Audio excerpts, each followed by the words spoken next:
This is a good day for dog days, huh?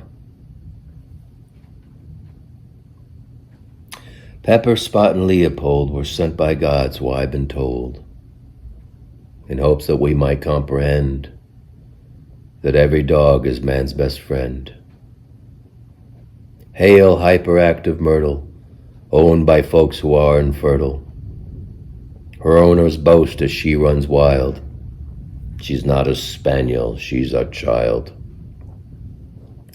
Hercules, a Pekingese, was taken in and dipped for fleas. Insecticide got in his eyes. Now he'll be blind until he dies.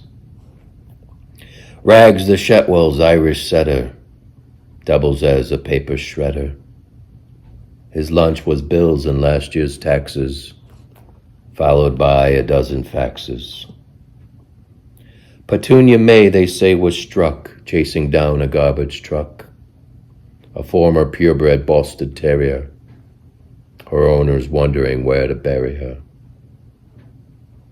Most every evening Goldilocks snacks from Kitty's litter box. Then on command she gives her missus lots of little doggy kisses. The Deaver's errant pit bull Cass bit the postman on the ass. Her lower teeth destroyed his sphincter. Now he walks a bit distincter. Bitches love the dog Orestes till the vet snipped off his testes.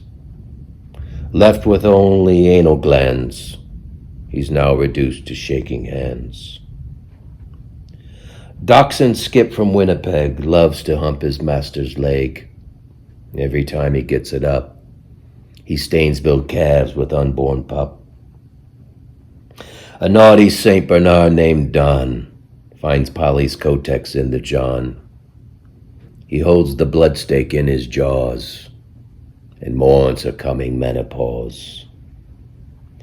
A summer day in Sharpay Boris sits inside a parked Ford Taurus. He yaps until his throat is sore, then pants a while and yaps some more. An average day in poor Raquel's being shot away with cancer cells. Among her friends she likes to crab that she's a pointer, not a lab. Each night old Bowser licks his balls, then falls asleep till nature calls.